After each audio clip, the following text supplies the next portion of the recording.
Alors la 24e édition des 500, comme chaque année depuis 24 ans, est accompagnée d'une caravane des 500 globales. Donc nous visitons un peu les grandes villes du Maroc pour faire la promotion de l'édition 2025. Et en marge de cette caravane, nous organisons une conférence débat, un peu pour étant le fil d'Ariane de l'édition. Et le thème que nous avons choisi cette année, c'est l'économie du sport. Et nous nous greffons chaque année à un sujet d'actualité profond pour attirer les grandes entreprises à ces conférences. Donc l'économie du sport, oui. Pourquoi? Parce que notre pays a été adjudicataire en 2023 de la Coupe du Monde 2030 avec l'Espagne et le Portugal. Et à notre sens, il est opportun d'essayer de profiter de toute cette dynamique sportive pour créer une économie du sport. Aujourd'hui, selon les dernières statistiques de la Banque mondiale, le sport ne représente que 1% de l'économie du PIB marocain.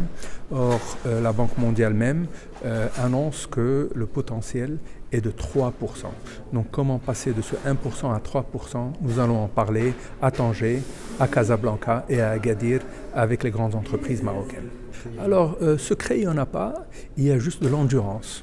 Je vous rappelle que quand on a lancé le classement des 500 globales en 2002, il y a 24 ans, nous étions face à un mur géant qui bloquait les entreprises de communiquer leurs chiffres.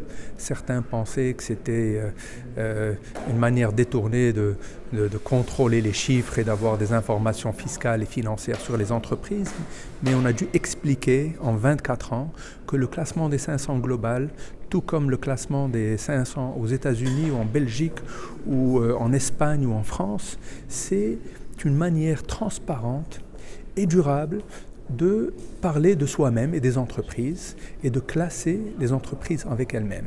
Aujourd'hui, grâce au travail profond qui est fait par Économie et Entreprises et Compass Maroc, nous réussissons quand même à obtenir les chiffres de près de 800 entreprises sur lesquelles seulement 500 réussissent à entrer dans le classement des 500 globales chaque année. Donc c'est l'endurance, c'est le temps qui a fait que nous avons réussi à convaincre de plus en plus, et je dirais même quelque chose de plus, c'est que nous avons encore une cinquantaine ou une centaine d'entreprises qui ne sont pas dans les 500, et chaque année on les démarche directement pour les convaincre de rentrer dans cette édition, dans le classement global. Les éditions à venir, la grande question est une question, comme je le disais tout à l'heure, de durabilité. Qui dit durabilité dit la capacité des grandes entreprises à agir dans le temps et se projeter dans la conformité des normes internationales. Aujourd'hui, les 500 plus grandes entreprises, pour la plupart, sont des sociétés exportatrices ou qui ont un lien avec l'international. Une société de distribution de supermarchés n'exporte pas, mais elle importe des produits. Elle a des liens avec l'international et donc elle doit être aux normes de durabilité et notamment les critères ESG. Donc nous sommes avec le cabinet Forvis Mazars, nous avons signé un accord il y a 4 ans pour intégrer ces nouvelles normes de durabilité et ces critères ESG, ESG voulant dire environnement, social et gouvernance, pour que les grandes entreprises comprennent que c'est dans leur intérêt de communiquer, à partager, de commencer à partager avec les 500 globales leurs données ESG, afin de mieux apprécier leur développement et de mieux se projeter dans l'avenir. Donc ça, c'est le nouveau défi. On avait un premier défi dans les années 2000 qui était de récolter, pour ne pas dire arracher les chiffres des entreprises. Aujourd'hui, on les accompagne dans cette notion encore plus profonde qui est de tester leur durabilité dans le temps. Alors écoutez, nous avons lancé la caravane il y a presque 12 ans.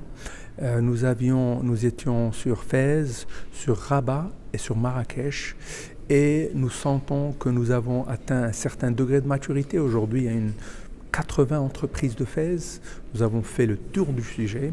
Par contre, à Tanger, à Casablanca et à Agadir, il y a une ébullition sur laquelle on veut surfer pour attirer davantage d'entreprises. Donc c'est dans ces 3 pôles économiques où se passe 80% ou 90% de l'économie marocaine et qu'on veut attirer au 500. N'oublie pas de t'abonner à la chaîne et d'activer la cloche pour recevoir toutes les nouveautés.